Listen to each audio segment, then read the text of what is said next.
Anyway, let's pray. Lord Jesus, we are experiencing some rather cold weather today, and yet the sun is out and shining. It's beautiful out there. Your world, your creation is beautiful. It was made the way you wanted it made. You made it. You created it. We're all fearfully and wonderfully made.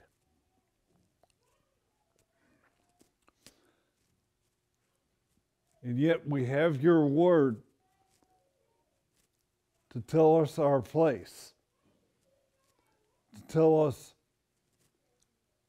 really what to do, how to act, how to behave. Your biblical customs and practices, may they be dearer to our heart.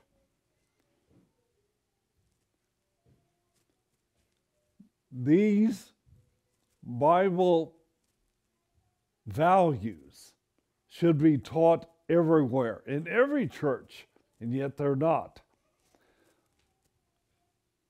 Jesus, I remember decades ago thinking we're all going to go up to heaven or we're all going to go to hell, for example. And I didn't know much deeper. I didn't have much more insight into your word. But as I studied and you revealed things to me, my eyes became more open and more open and more open. So will our eyes and our understanding if we really read your word, pay attention to your word, and be led by your word. Most of the church values today that are taught, Lord Jesus, lead us astray. But your word is not based upon man's religion or man's churches. It's built upon family law, basically, kingdom law, kingdom purposes, which includes the law. So help us to grow. Help our unbelief. Amen.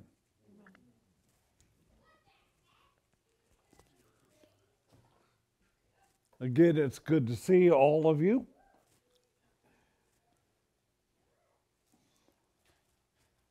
There's so much on my mind right now, I don't know quite where to start.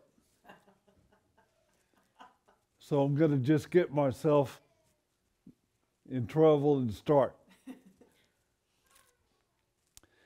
You know, as many of you know, I have diabetes. And there's this minister who helps people tackle this problem, what to eat, how to fast, etc.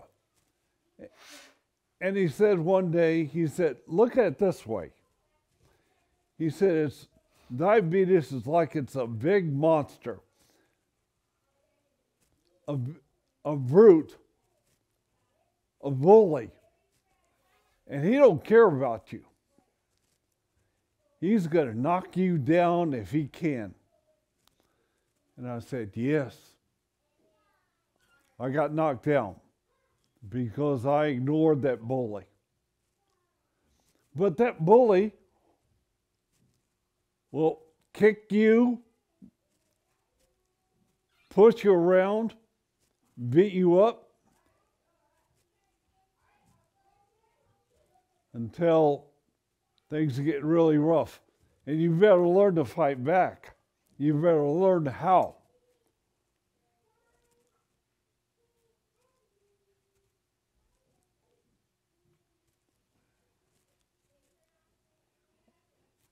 There's a Bible verse in a couple of places, both the Old and New Testament, that says,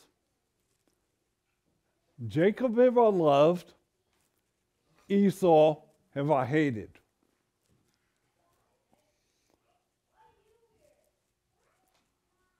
Now, I was asked the other day about universalism to perhaps explain my change some decades ago when I quit teaching that. Why? And I gave the typical reason that I've given many times, because the Bible was written to Adam and Eve. There are pre-Adamites, yes, and there are Adamites, the white race. And God made a covenant shortly after that with Abraham, Isaac, and Jacob. And explaining the covenant purposes and promises and kingdom law and all that. And I realized that's not the right way to tackle this issue or talk about it. So I thought, perhaps this will help, maybe not. The reason I quit becoming a universalist and teaching that and believing that is because of that one verse I quoted you a little bit ago. Jacob have I loved, Esau have I hated. Why, how could a God hate? Some people say, well, that means love less. It still means the same thing. He hated Esau.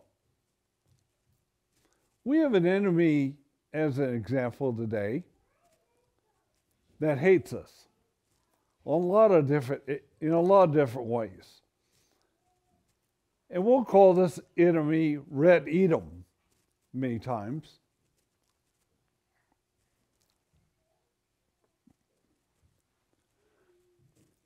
And we have to understand who this enemy is.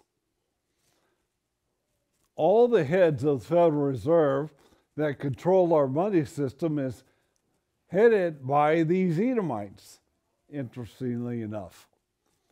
They control Hollywood. They control almost all religions today. They control our educational system. And there's a lot more on that I could say, too. But they have us deceived. They have us going here, this direction, that direction. Our heads are spinning in certain ways.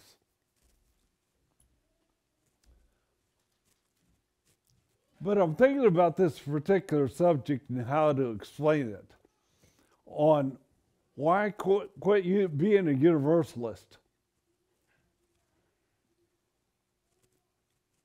Well, let's take you back to the time of Egypt. What happened when the Egyptian soldiers followed Israel? God, in a sense, baptized them. He sent them all to an early grave. Not only that, but there are Moabites, Edomites, different ones that were causing Israel problems. God told Israel, you kill every one of them. You kill even their children. Why? A God of love, who is to love everybody, would do this? Yes, he would. We could go on up to the time of Elijah, the Baal priest, could we not, ladies and gentlemen? 500 or so. He took down the brook Kidron and chopped their heads off.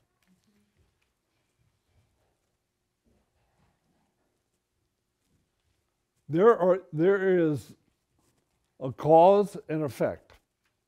There's right and there's wrong. There's Bible law. Well, we don't need law, some people will say. You know, look at the Judeo-Christian churches, how they act, how they behave, what they teach.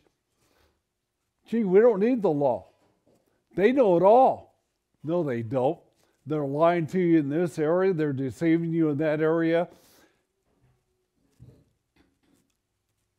They're teaching things that they should not be, that are not in the Word of God. Hey, maybe we need to read God's law, learn it, and apply it. Do you remember the Israel kings of old? They used to have to read the law. Some people say, oh, that's getting carnal. No, it's getting specific. Don't you wish God's law was read to the people today, as an example? What a difference that would make. But ladies and gentlemen, what I'm telling you here is, when I look at God's the same. He doesn't change. Man changes. Okay? When I look at how he's dealt with his creation, especially his beloved Israel, making a covenant with him, and the Bible being our training manual to who? Israel. Basically, that what I'm saying there is the white race.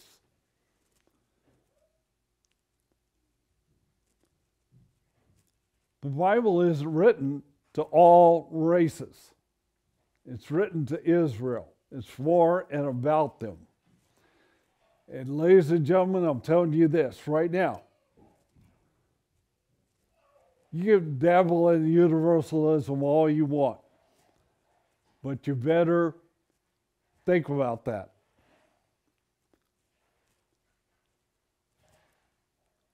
I did years ago. I dabbled in it.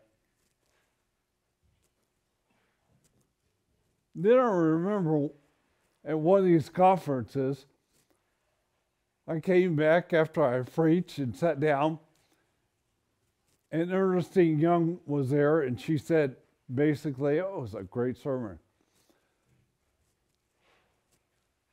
The Israel message, she said, is not being taught today. And I realized, wow, that's true. That's really true. It's been years at these Universalist conferences, I haven't heard the Israel message taught once. So when I went to Dallas years ago, this conference, I said, well, I'm going to preach my 2 sermons on the Israel message. And then this one preacher got up and attacked me, attacked what I said. And I said, wow, there's something wrong, badly wrong in our movement when the truth that is being told is under attack.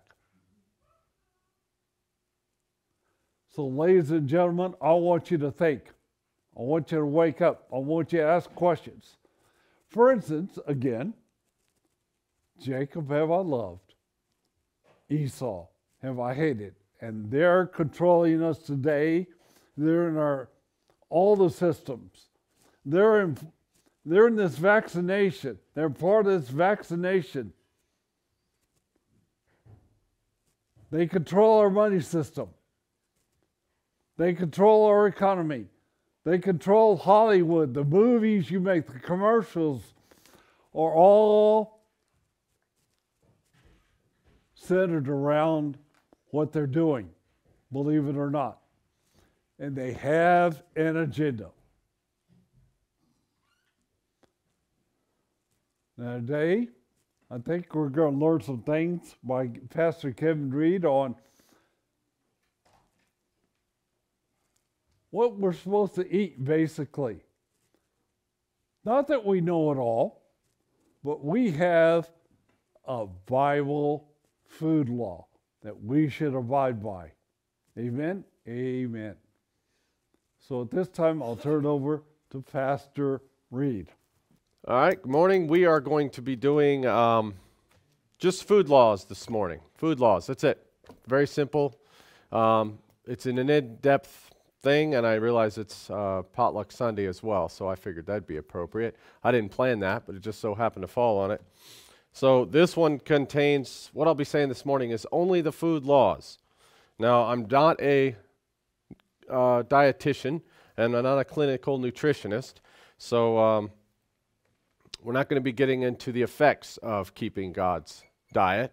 We're just going to say what it is. And clinical nutritionists, of course, they assess a person's diet, and along with clinical status and medical history, they determine how the nutritional intake of somebody impacts their health. So I'm not going to be talking about nutrition this morning, and I'm not a registered dietitian either. So we're not going to be talking about that. Now, interestingly, you can become a nutritionist in Idaho without attaining a license.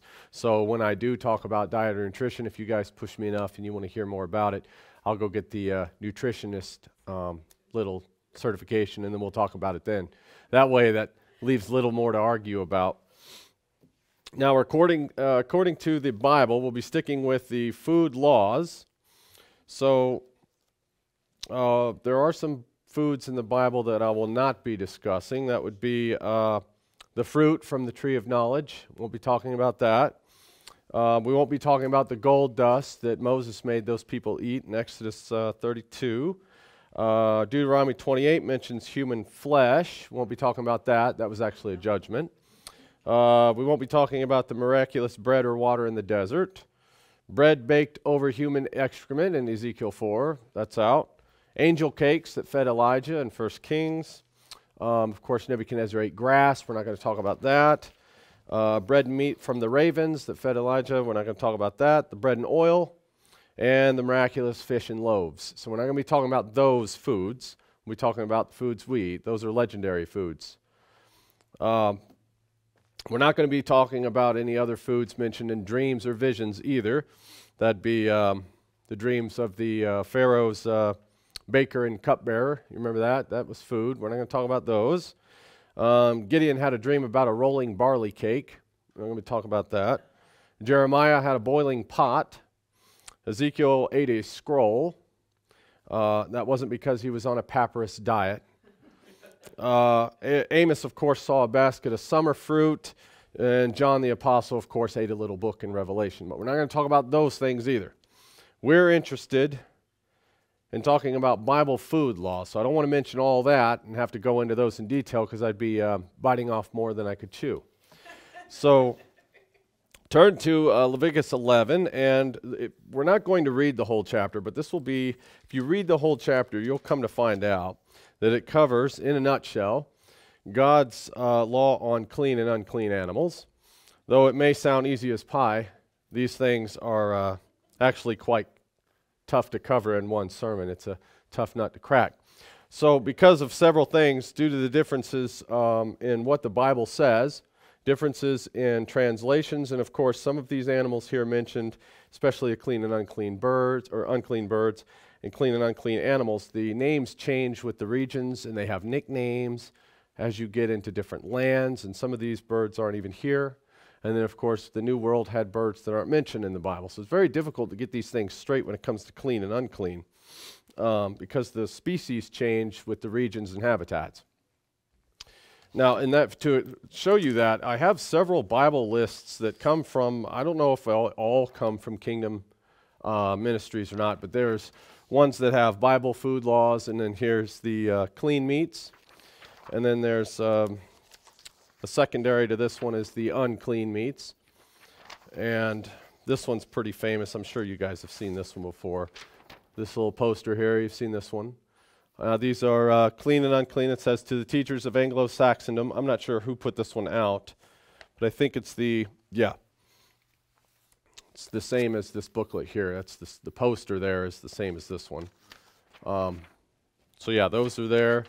Now all of these have inconsistencies, and then this one here is just a list of clean and unclean, and they all have inconsistencies. For instance, you've got web-footed birds and their eggs are unclean on this one, and then duck and goose is clean on this one. One of them has skate, which is a clean fish, and then unclean they have skate is always moving from one to the other. We'll get into the fish as well. But see, so I don't know. Why do we have all these inconsistencies? And there are people that just don't know about which food is which sometimes. And the Bible's clear, but you have to do your homework. Now, ever since I was a kid, I've been fascinated by the subject of zoology, or the study of animals, natural science, 599 in the Dewey Decimal.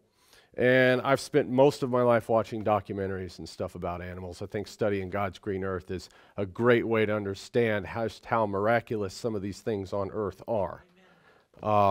Actually, if you study the cuttlefish, it's one of the most amazing animals of all time. It's unclean, though.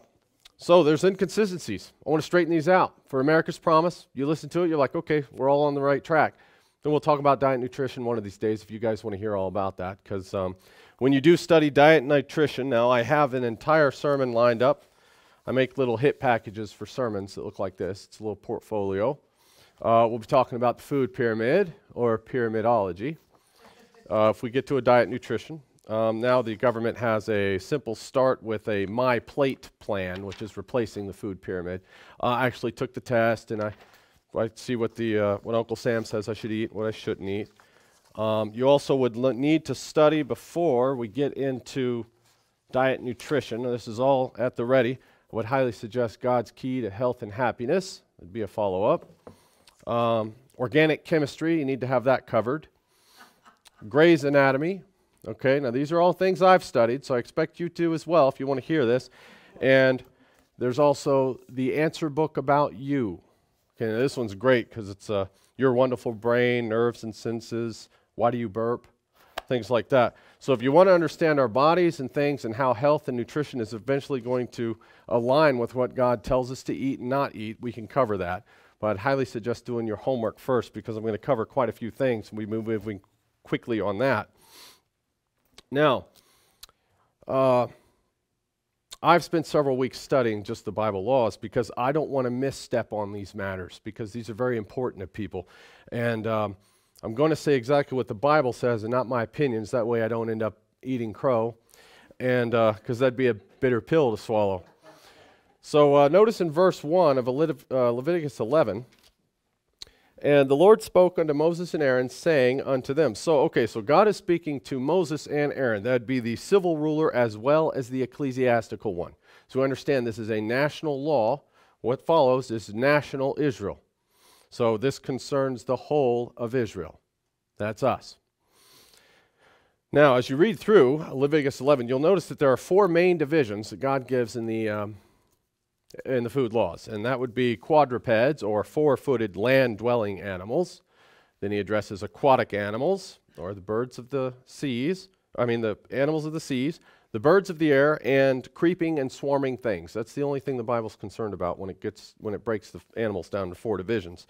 Now today we classify our living animals, living things, into 5 distinct categories. That'd be animal, plant, fungi, protists, protista, which are single-celled organisms like amoebas, diatoms, and algae, which you'll notice algae is not a plant. Technically, red, brown, and green algae are actually colonies of single-celled organisms. But anyway, those are unicellular eukaryotic organisms, are protists, and monera. Of course, that's the 5th category. That's bacteria. So here in Leviticus 11, we are concerned with the animal kingdom. You'll notice it gives all the animals. So we'll stay with animal. Now the animal kingdom is divided into 14 classes, or sometimes phyla. And that would be Ponifera, which is sponges, Cnidaria, jellyfish, Platyhelminths, which are flatworms, usually parasites. And that's actually a phyla, not a family or order. That moves it from chordates to invertebrates. So that would be invertebrate flatworms, mollusks, annelids, earthworms, echinoderms, which literally means spiny skin, that's starfish and sea urchins. Insects, arachnids, crustaceans, reptiles, amphibians, fish, birds, and mammals. That's how we classify our animals today. Now, if you put that list next to Leviticus 11's list, you'll see that we're only concerned then with 4 categories, just like Leviticus said. Before we ever classified our animals, it was mammals, birds, fish, and insects. That's all we're going to be talking about today. Now, I'm not going to sugarcoat any of this because I refuse to walk on eggshells about what it is the Bible says. So these rules and regulations always seem to be put on the back burner to people who care not for God's law. I know that. This sermon's not addressed to people who just flat out refuse it. Now, if you don't want to please God and keep His law, then go ahead and turn me off now because that's what we're going to be talking about. But this is about health, happiness, and holiness. That's what this is for. Because Israel's to be holy, as God is. So, I'm preaching this because there's been a lot of people in the nation, brothers and sisters, who's asked me to preach a few things about it. And if you stick around, I guarantee you stand to learn something and about how it is that Israel's to be sanctified by keeping these laws. Now, I know people will fight tooth and nail against the law, especially laws on diet. I know that. I know. I've seen it my whole life. But in the end, God is our Creator. He's the Almighty. He's our God. We understand that in following anything else about directly disobeying His food laws, it makes your belly your God. That's what it ends up. You follow the lusts of your heart and not God.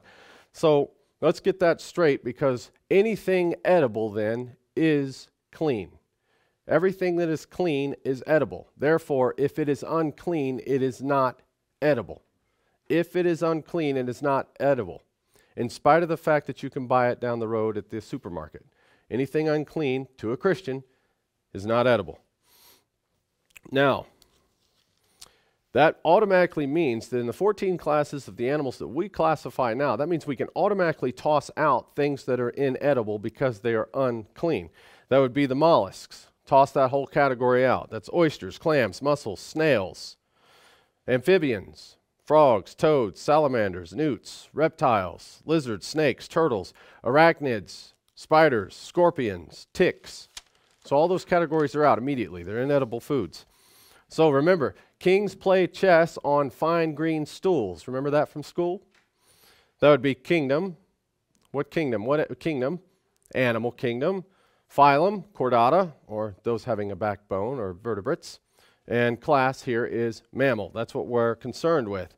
Animals mentioned in the Bible are the calf, goat, lamb, oxen, sheep, venison, the deer family. And now what makes these animals, when we talk about mammals, what makes the mammals clean? According to Leviticus 11, it must be a cud-chewing or ruminating animal with a cloven hoof. Now that means it has 2 separate hooves. It would then behoove us to know why cloven hooves are clean. Now, hooves are protective against ground parasites.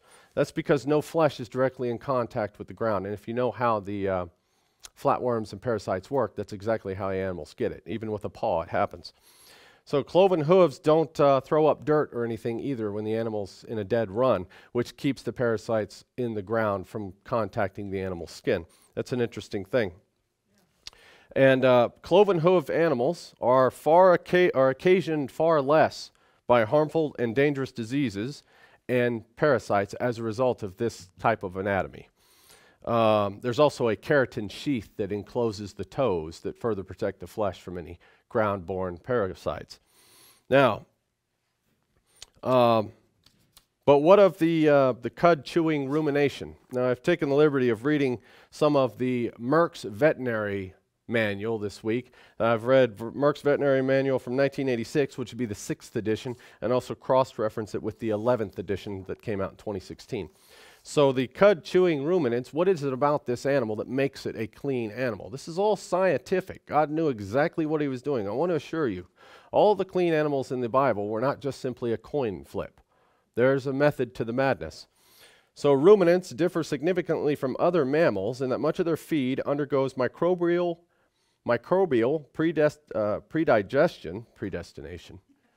predigestion in 4 stomachs, chiefly as rumen and the reticulum. There is also a post-gastric fermentation in the colon, but this is much less important in some other herbivores, like horses.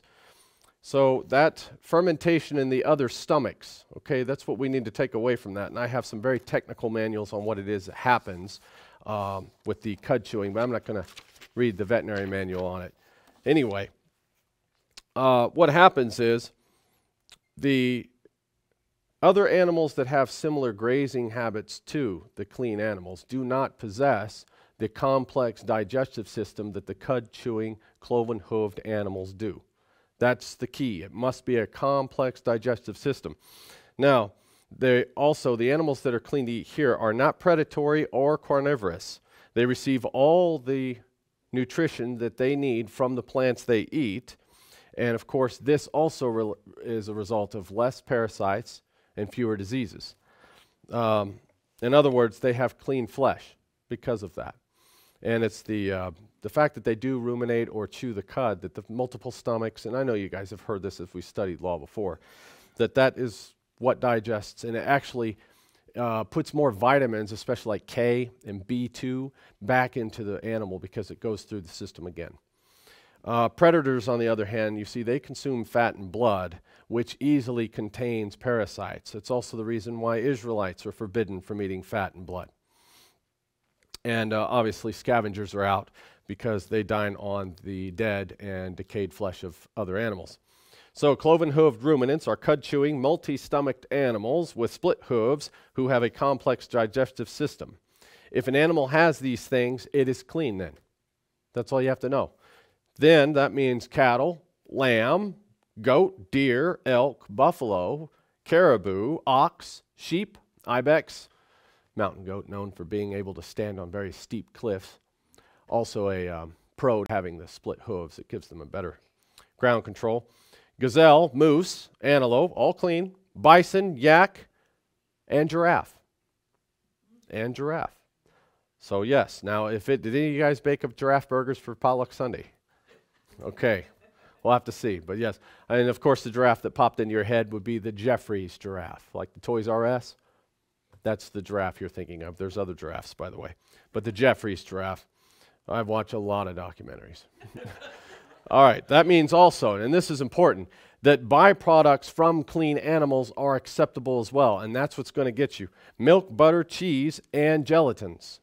Okay, watch the byproducts of unclean animals, especially gelatins.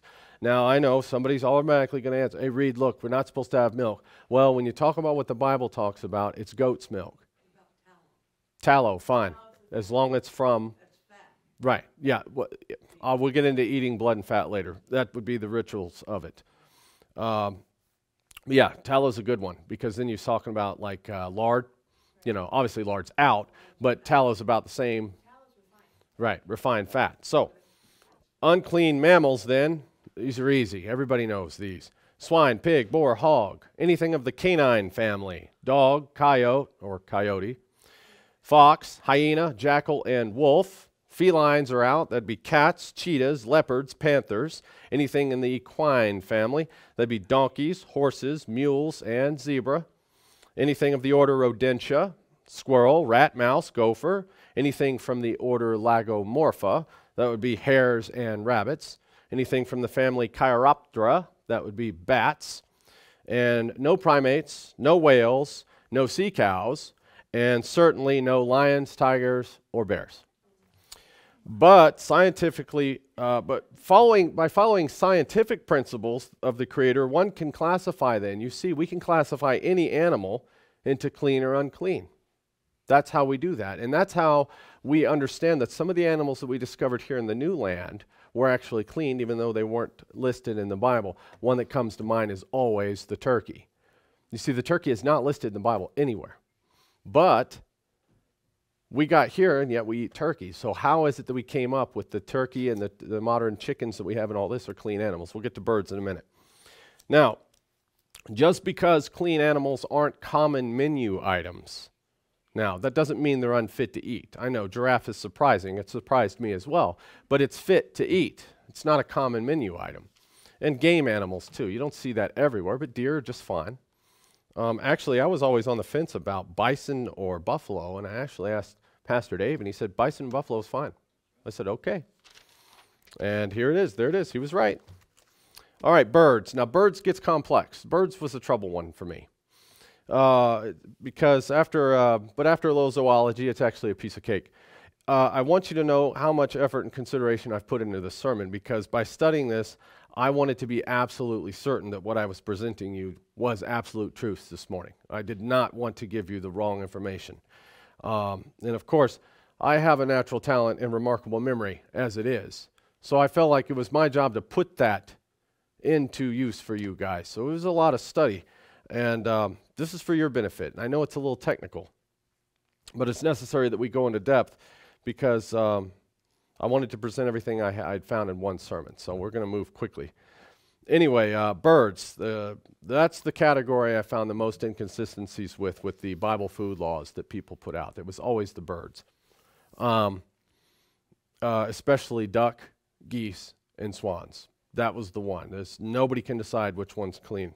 Now, the Bible gives no clear distinguishing characteristics with birds as it does with the fish and mammals. And actually, if you look through Leviticus 11 and Deuteronomy 14, no clean birds are listed. It doesn't list any clean birds. Only unclean, and that would be about 24 of them. However, other scriptures do name clean birds. That would be the pigeon, the dove, quail, and sparrow. Those are mentioned in other parts of the Bible, and we can see they're clean because of how they're eaten, presented, or sacrificed. Did it say the sparrow? Sparrow, yeah. And we'll get to songbirds in a minute. With these four birds, it's possible to make rules based on clean and unclean then. Once you identify these four birds, you go through the zoology and the anatomy of these birds. By comparing them to the unclean ones, we can make some rules. It'd be 6, actually. Number 1, clean birds are not birds of prey or carnivorous birds, nor are they scavengers. Okay? Remember, scavengers. Clean birds, they don't have the feeding habits of predators, which is dividing their food with a claw on the ground. That's important. Clean birds have an elongated middle toe on the front and a hind toe. You think about a turkey foot or a chicken foot, okay? When they perch, clean birds actually have some toes on this side and some toes on the other side of the perch. Predators do not. And they have a craw or crop, which is an area in the throat in which food is kept. Now that's where you're going to start getting into the important stuff. And of course, clean birds always have a gizzard, which is a mechanical stomach that grinds the food they swallow whole.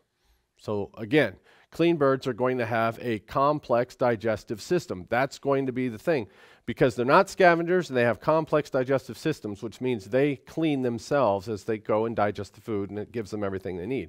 That's how God set it up. Now, if a bird does not possess all 6 of these qualities, it is unclean. The problem with the goose and the duck is they actually have a pseudo-crop, and they do possess a gizzard, but the pseudo-crop works the same way as the complex digestive system with other clean birds. That's why people contest the goose and duck. But you have to get into different species that have that or not. We'll get into that too. Now, notice that the complex digestive systems, just as in the ruminants, are present in the birds. The biology of the clean birds, in essence, gives them 3 stomachs, a crop, a gizzard, and a common stomach. So they have 3 or more. Sometimes there's a middle stomach in between, depending on the bird.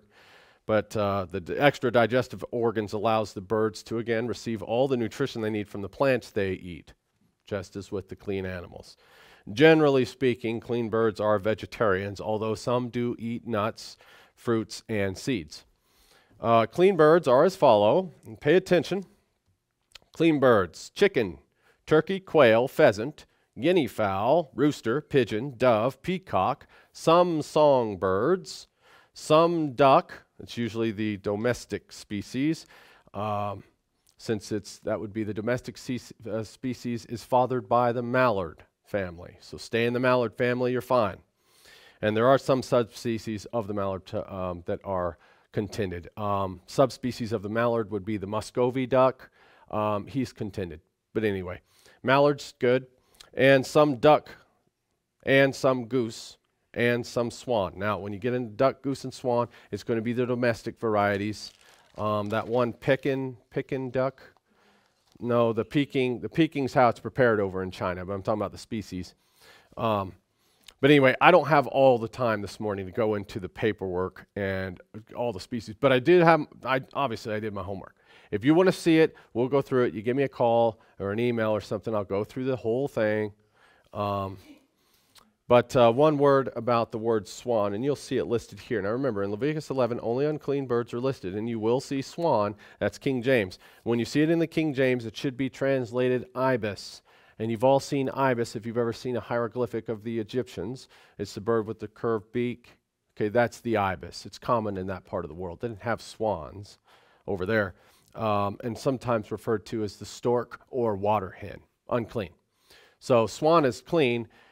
Stork, ibis, and water hen are not. Actually, ibis is a big one because the bald-headed ibis, which was thought to be extinct, has come back now in Europe, and that's the one that's unclean. However, there are subspecies of ibis that seem to be clean. Complex stuff. But if you've never run into an ibis, cooked ibis, then I'm sure that's a non-issue to you. Swans, geese, and ducks are particularly troublesome, though, to classify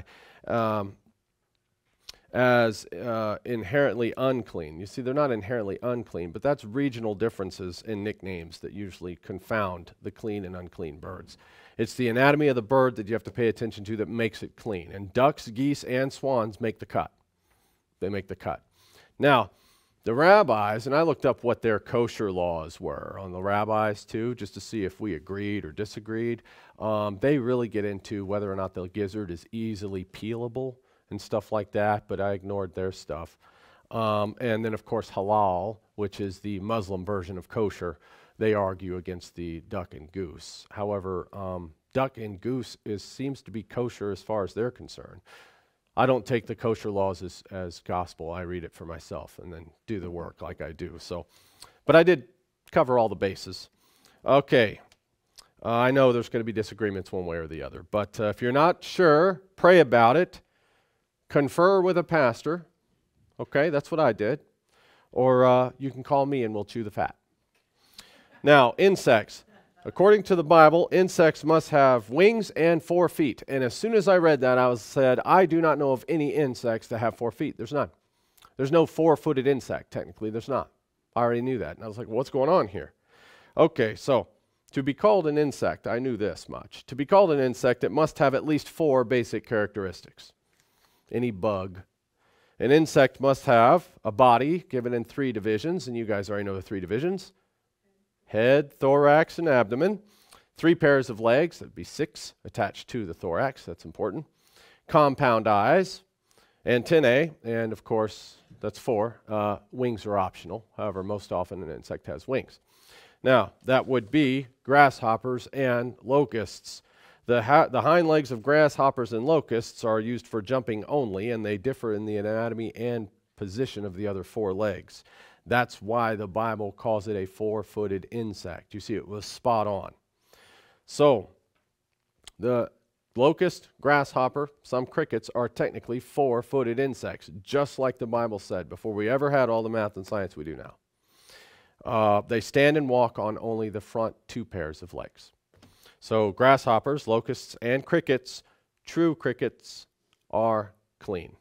And if you'll go into the binomial nomenclature of the locusts, grasshoppers, and crickets, which, by the way, binomial nomenclature came around in the 18th century by a scientist by the name of Carl Linnaeus. You guys know Carl Linnaeus? So famous he had a moon crater named after him. Anyway, study his work and you'll come out with the same thing I did. But be careful with crickets. Interestingly enough, Mormon crickets, mole crickets, Jerusalem crickets, and those horrifying camel crickets are not true crickets. I didn't want anybody to jump to conclusions. Amazingly, locusts and the like have, now listen to this, locusts, grasshoppers, and the clean crickets, true crickets, actually have complex digestive systems that are similar in function to that of the clean birds because they have separate stomachs. Now that's interesting. They are also vegetarians. And you know that already because God sends the locusts into Egypt, and what do? They ate all the crops. So John the Baptist, Mark 1:8, I think, talks about him eating locusts. Well, if it was the locust insect, he was fine. If it was the locust tree, he was fine. So it doesn't really matter. Either way, he was eating clean. Insects are unclean, though, just like the rest of them, if they are carnivores, predators, or scavengers. So that's the rule. It's consistent through the whole Bible. And this is all the way back in Leviticus 11. And I used all this crazy science to prove that God did exactly what he knew he did do. He made them clean just like he told us they were clean. They were exactly made clean just like he did. It's an amazing thing. Now, fish, clean fish. This one gets tricky too. Fish must have, according to Leviticus, scales, particularly overlapping scales, and fins. And I'll show that here. You'll see, technically, most fish have scales. Now, if you weren't aware, there are actually 4 types of scales in the fish classifications. That'd be setinoid, xyloid, ganoid, and placoid scales. Now, you're going to see with the placoid scales, there's a picture of a shark. This is from Encyclopedia Britannica, by the way. Technically, the shark has scales. They're microscopic placoid scales that are spine-like, but notice they don't overlap, and they're technically not scales. And if you've ever felt a shark, if you rub your hand backwards against the grain, you'll feel the spikes. Sharks have skin like that, but it's technically lined in this. Ganoid scales are a little weird, but you've seen them before. Basically, ganoid scales do not overlap. They are separated by webbing or tissue on the fish's body. Ganoid scales are on most armored fishes. Sturgeon comes to mind. And then, of course, ctenoid scales are overlapping, like you'll see in freshwater bass, and there's a picture of a largemouth bass there. And then xyloid scales, of course, they overlap as well. They're just different shapes, and that's like the salmon. So those are perfectly fine. If you ask the rabbis what the difference is, they say that the scales must be easily removed. But I don't see that in the Bible, so we'll just go. We'll cover swordfish. Let's see. Amazingly, now remember, we're just talking about fish with scales and fins. We're not talking about shellfish or swimming mammals. Swimming mammals like whales are out. Common clean fish. Now I have a huge, huge list. I think this is 9 or 10 pages of clean fish. It's huge. Clean fish, they're all over. It's very hard not to find a clean fish. Here's some common ones. Anchovies, they're fine. Albacore, bass, carp. Carp's fine. Now, I know people are like, oh, no, it's a bottom feeder. Well, carp is a vegetarian. I've never eaten carp. Now, I don't know about Asian carp. The ones that jump out of the boat and hit people, that's Asian carp. But carp is like a giant goldfish. Technically, goldfish are clean. They have overlapping ctenoid scales and fins. Like I said, not common menu items, but clean. Cod, crappie, or crappie, depending on if you're from the south. Flounder, grouper, halibut, herring, kingfish, mackerel, pike, perch, salmon, sardine, trout, tuna, and whiting. Those are all clean, and there's a whole bunch more. Whiting. Whiting is, let's see. Whiting, family of codfishes, hakes, drums. Let's see. So sharks, skates, rays, they're out. No bones about it because they have cartilage. And no scales. Technically, they have scales, but the placoid scales are not true scales. So keep that in mind. And like I said, the ganoid scales are the fish with armor, and they're unclean. That would be fish like sturgeon, gar, paddlefish, and lungfish and bowfin. So they're out. Now, fish without scales, of course, are automatically unclean. That would be catfish, eels, and lamprey. Now, swordfish is a bit of a debate. This is interesting. Swordfish actually start off life with scales, and then later the scales fall off. Now, you see, so they technically start life with scales, but then by the time, and sometimes even when they're being caught and fought in the ocean, the scales fall off. So I don't really know about swordfish. I don't know. That's an odd one. Another thing that's up for grabs. Right, and swordfish, I believe, are predatory animals or maybe opportunistic predators. I'm not sure. But I don't know. I'll have to look that one up. I know, I don't know much about swordfish. I do know their habitats, though. They're in the subtropical waters surrounding the islands of Galapagos. I know that much, to the western coast of South America. But that's just about all I know, and they're very big. They're part of the billed fish family. Now, most billed fish are unclean. So that's why they're lumped in with them. But technically, they have scales. Another one's weird is the flounder. You know, the flounder lays on the bottom of the ocean, and eventually his eyeballs go up to the top of his head. Well, the set of scales on top of the body that's surface up are different than the scales that are contacting the ocean floor. Those are actually ganoid scales. Wow. So I don't know. My family ate flounder. My dad used to fish in the Gulf of Mexico all the time. We ate all sorts of stuff out of that Gulf, and most, flounder was common. But yeah, the swordfish is interesting that you brought that up because it is contested. The same with some tuna species, based on the scale. The anatomy of their scales. But now, just like we said with animals, watch your fish byproducts. Okay, so clean fish oils are fine. Clean fish oils. So no whale oils, no shark oils, no shark fin soup, nothing like that. And you'll notice that, so make sure that your byproducts are from clean animals at all times, and that matters. Now notice the clean fish that we mentioned are not scavengers, so we stay away from scavengers. Once again, you see God always keeps us away from his garbage cans, okay, in the animal world, in the sea world. That's why we're to stay away from crustaceans and mollusks. They're his vacuum cleaners for the oceans. That's why you find them in the deltas, because they vacuum up all the stuff that washed into the ocean. They clean the earth. They have a function. It's an amazing function they have. But they're not clean animals because they're his garbage men. So, and God knew that because he made them that way, and he says, look, don't eat them unless you want. I guess God knew what Grandma knew, and I guess Grandma knew what God knew. You are what you eat. Now, like I said, I'm not going to list all of these this morning. Now, green herbs and, the no clean fish. Right, and like I said, I have a full list, but I'm not going to list them all this morning because we have bigger fish to fry. Green herbs and vegetables are clean. There's no Bible legislation on green herbs or vegetables, by the way. Now, and grains. Now, there are green plants that use photosynthesis that are poisonous plants that bear seeds. Okay, so let's not get into the seed-bearing thing. So use good sense. Don't go bananas and eat nightshade, foxglove, or hemlock. Okay, those are green seed-bearing plants, but we're not going to eat those. If you do, you'll be in a pickle for sure, and your goose will be cooked. Now, here's the big one. So green plants, fruits, nuts, vegetables, and we're not going to get into hybrids and whether or not it produces seeds inside or outside. For instance, strawberries. Technically, the seeds are not on the inside of a strawberry, they're on the outside of a strawberry, which makes the strawberry not a fruit. Strawberry is actually a rose of the rose family. Mm-hmm. Right. And then your other berries, you'll start to see raspberries and things like that are technically part of the rose family. So, if you guys want to argue that, that's fine. I eat strawberries. I'm still kicking. Oh.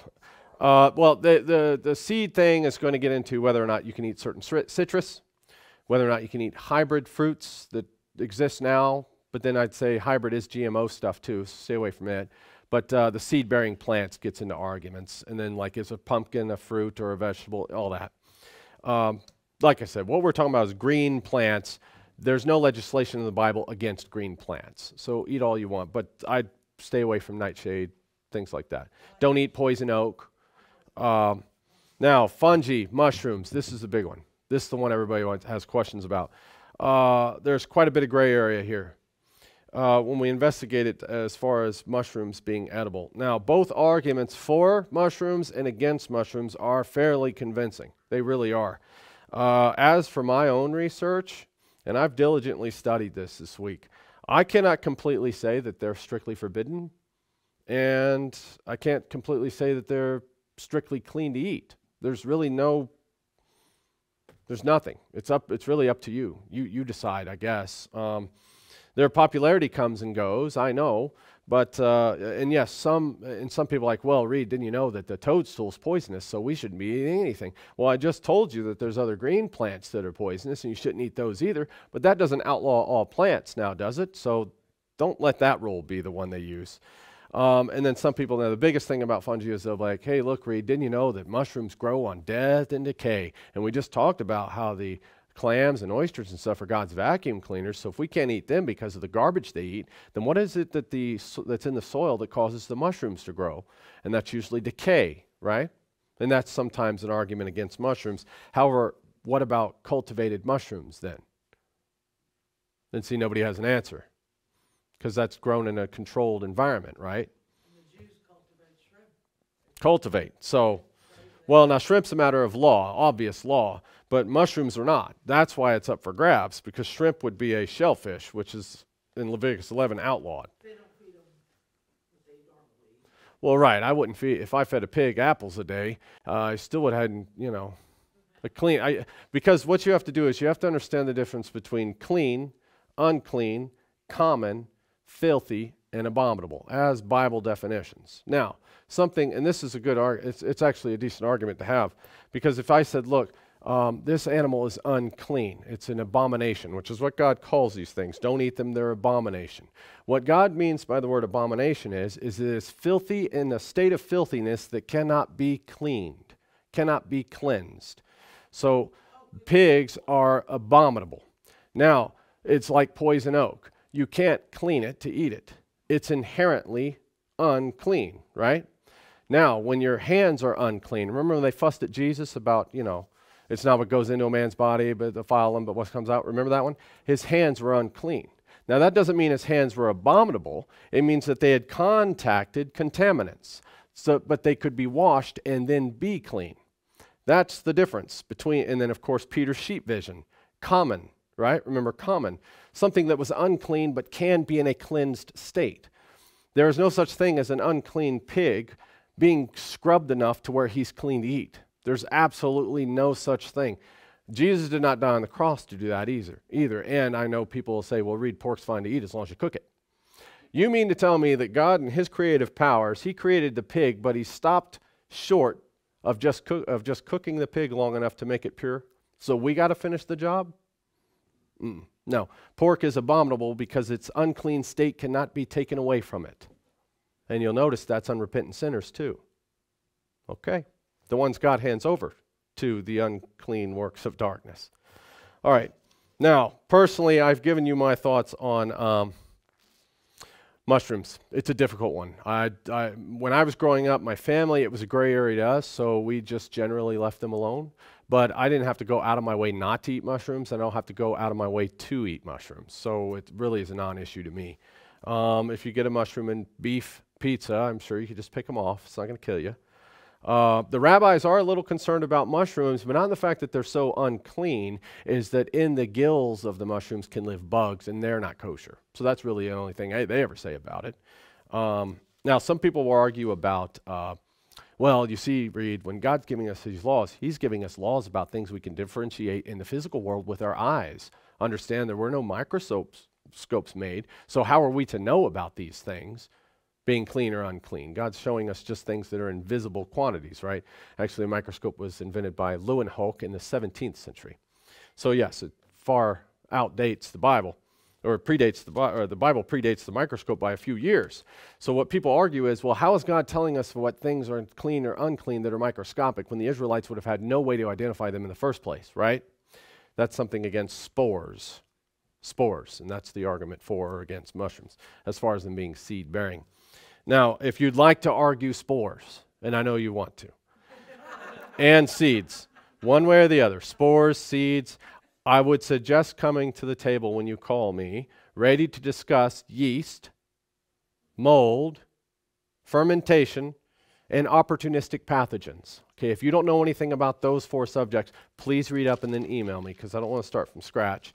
And I've researched this myself, so I would love to know your thoughts on alcohol, wine, fruit juices, leavening agents, and blue cheese. Blue cheese. Everybody forgets blue cheese. So if you eat blue cheese, mushrooms are fine, I guess. Otherwise, you got to toss out blue cheese and yeast and leavening agents and opportunistic pathogens. Opportunistic pathogens, things that clean up the body as part of being like penicillins. Penicillins. The people are going to say, well, look, Reed, mushrooms are unclean because they're not seed-bearing plants. And then I have to say, well, what about all the other stuff that's unclean in the Bible, like yeast and alcohol fermentation processes, opportunistic pathogens, things like that? I'd like you to bring those to the table so that we have a proper argument then, because I know people are already on the phone be like, Reed, I won't eat mushrooms no matter what. Well, that's fine. That's your choice. Okay, now let's look at Luke 10. Luke 10. We're almost there. We're almost done. So we've, you can review this again, but you guys, you're pretty much on point with what's clean and unclean. This should be reviewed to most of you, but there's a lot of newbies out there. We have to patiently instruct them. Somebody asked me about this, Luke 10. Like, look, Reed, Bible law is great, but what about Luke 10? Verse 8. And into whatsoever city ye enter, and they receive you, eat such things that are set before you. Now, those words are in red, so that means that Jesus just threw out everything I said this morning, didn't he? He just confounded everything I just said about his own law. Now, people say, they'll use that verse right there, and they'll say, look, you disobey the food laws of God. The mandates we just read in Leviticus 11, you disobey those because some man, you're a man's guest, and he's presented you with a pork chop. And as the host, he's presented that to you, and you as the guest, you must eat it. And that puts away all of God's law. Now, look at verse 1. After these things, the Lord appointed other 70 also, and sent them 2 and 2 before his face into every city and place, whither he himself would come. So he sent 70 disciples out with the instructions that follow. It's almost all the way to verse 24. Now look at verse 7. And in the same house remain, eating and drinking such things as they give, for the laborer is worth his hire. Go not from house to house. So what's going on here? I thought this was about being able to eat whatever's set in front of you. And here he is. Jesus is actually quoting case law. That'd be case law from Deuteronomy 25:4. Jesus quoted Deuteronomy most often, by the way, so it's not likely he would have put away his law. Deuteronomy 25:4 states, you shall not muzzle the ox while it treadeth the corn, right? That's what Jesus is quoting here in 7. He's quoting case law. That would be case law to commandment number 8, because that involves theft. Okay, so that's what Jesus is talking about. So when you find believers, disciples are sent to the believers, when you find believers who take you in, do not shop around for the best house to stay at. Do not shop around for the best house that serves the best food. You eat what they serve you because they're gracious enough to take you in. These are Christians we're talking about. Now, notice the 70 here that Jesus sends out. They're under the same instruction as the 12 disciples. And the 12 disciples knew to keep the law. So what Jesus is saying, when you find a peaceful house, one that agrees with Christianity, they as Christians will receive you. They as Christians will serve you. And as law-abiding Christians, they will not serve you unclean food. No, it may not be your favorite food. It may not be the 5-star meal. But it's clean food. So the clean food they set before you is to be eaten with thankfulness. That's what Jesus is telling his disciples when he sends them out to these different towns. And that's a part of the ministry. That's what Christians know they're to do. Christians would not serve other Christians unclean food. Would they? No. Not if the law is abided by. Correct, right. So this verse is not about accepting without question any food that's ever set before you. It's about being Christian and being thankful for what is set before you unclean or clean food wise by other Christians. So no, this verse here is about being gracious to people that have let you in the house as part of the ministry and fed you for the night. And of course, what did Jesus say in 7? The laborer is worthy of his hire. What you get is what you're getting paid for.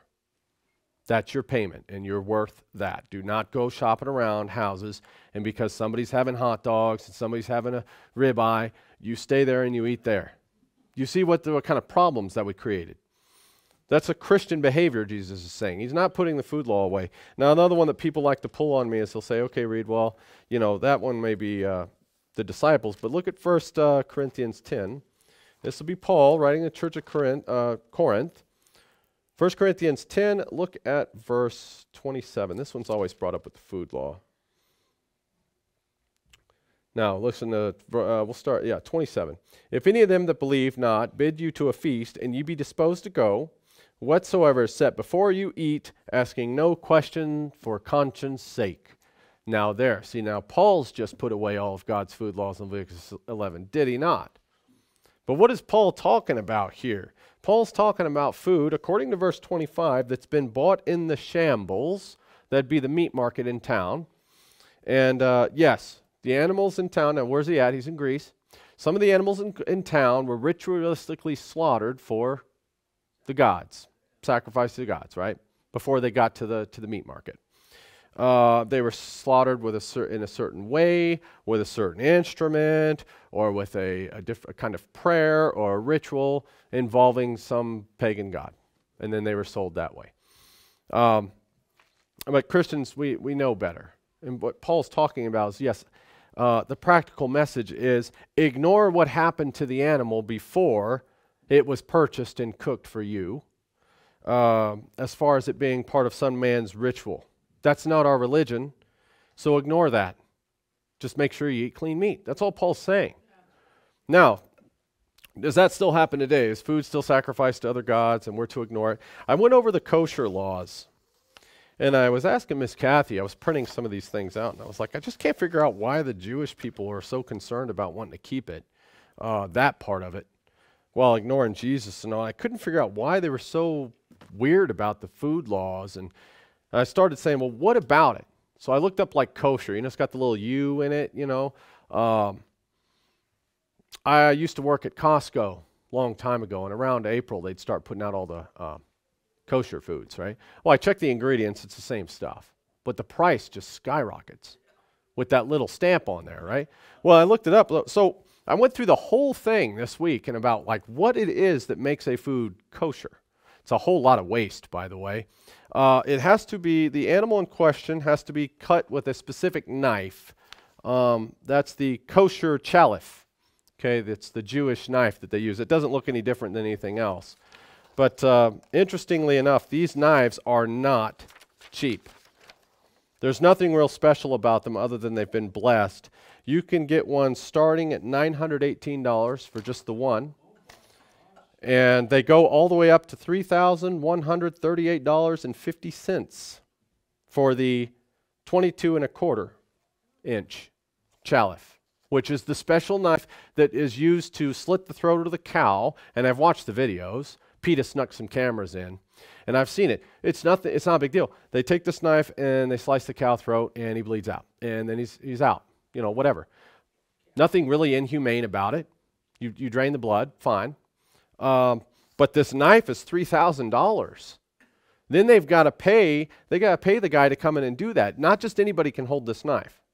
It has to be a special Jew that comes in that's trained in how to slit a throat and bleed the cow out, and then they do something with the salt, and then it kind of divides. They spice the meat depending on if you're Ashkenaz or Sephardic Jew. The salt and the treatment of herbs changes, but the ritual's the same. This is a ritual they do. That's why I was like, well, if you have to pay the man, and then you got to pay the guy to have the knife, that's a $3,000 cow slaughter. And George, you and I know K-bars aren't that expensive. Not $3,000. It'll do the job. But then I thought, well, if that's the case, then what's going on? Kosher food is so much more expensive. And it's still the same stuff we eat. It's just got the little stamp on it. They have to pay for all that, and it passes to you. And I read, and so I asked, I said, look, why are kosher foods so much more expensive than the foods we know are clean to eat? And one of the rabbis, Rabbi Rabkin, he defended the kosher food prices by saying kosher food is over such and so year tradition, but kosher food is up 65% of normal groceries. And people are starting to complain about it. So yes, the steak that you can buy that doesn't have the stamp on it is 65% less than the steak that has the kosher stamp on it. And it's the same cow. It's the same steak. Well, the rabbis say that that's because the cost of kosher food is rolled into the special handling. Okay, special handling. That's why kosher food is so much more expensive. Then I finally figured it out. It's a money racket. It's all a money racket, and it's a twofold thing, really. They keep the food laws not only so they can try to convince us Gentiles that they're God's chosen, but also so they can make a little money at the same time, too. $3,000 knives, 65% kick up on the steak, grape juice. So Paul's sitting here, he's like, look, whatever happened to the meat before it got to the table, as long as it's clean, don't worry about it. Right? That's what Paul's talking about. He's not putting away all the food laws, and yet today we still have things that are sacrificed to other gods. Right? I don't care what they do. The kosher thing that they do, that's not that Jesus Christ the Lord is the creator and king of this earth. So it is sacrificed to another god. And of course, as you go along, the MO of the Jews to do all this is one big money racket. So it is sacrificed to their god. Gold. Don't let it bother you. If you come across kosher food, eat it, whatever. You come across food that doesn't have the kosher stamp on it and you know it's clean, eat it, whatever. Doesn't matter to us, we're Christians. We know the truth. Because, and then Paul says, what does he say? Here he says, 27, 25, I'm sorry, I lost my place. But anyway, God says everything under the earth, you as Christians know everything on earth belongs to God. So it doesn't matter who slaughtered it and whose name or whatever. But yeah. So that's all that Paul's talking about. Refusing to eat unclean meat set before you doesn't make you a picky eater. It makes you a law-abiding Christian. What did Peter say? It's better to obey God than it is men. That's what he said, right? Everybody loves that verse. Well, if somebody sits a pork chop in front of you and says, eat, no, I can't eat that. I'm sorry. I know it might displease you, but I'm more worried about displeasing God. That's all there is to it. If you're rude, I guess you'll just have to be rude that day. But you say, look, I uphold the law. Technically speaking, you shouldn't be served a pork chop by another Christian. Technically speaking, we understand that, right? Should never happen. But it does. But be upfront about it. Don't be ashamed. Be glad that you know better. That's all. Like I said, we know better, so we choose to do better. That's the Christian walk. So what do we do about the clean and unclean then? Here's the summary. Leviticus 11, clean and unclean. Very simple. This will wrap it up. The eating of blood and fat is forbidden. Eating animals that die on their own or are torn apart by wild beasts, they're forbidden. Mammals, bird, fish, and insects that are scavengers, forbidden. Carnivorous mammals, birds, and insects, forbidden. Animals that both chew cud and have cloven hooves are clean. Locusts, grasshoppers, true crickets, clean. Fruits, vegetables, and grains, clean. Byproducts from clean animals are acceptable. Wine in moderation is just fine. Now, I know this was a lot in this sermon, but that was just the Bible law on which animals are clean, which ones are not. If you want... Right, oh yeah, and Dave says we can't eat humans because they're not clean, so we can't eat human flesh either. That's forbidden. Now, I know it was a lot, I know it was technical, but that's it. That's Bible law on food, clean and unclean. Now we can move on if you guys want one of these days, diet nutrition and how it affects you and what you should and shouldn't do with these foods, right? I'm not saying, yes, okra is clean. Frying okra is not healthy, right? But that doesn't make it unclean. So know the difference between clean food laws and diet nutrition. Okay, that's it. That's it. That's your food for thought.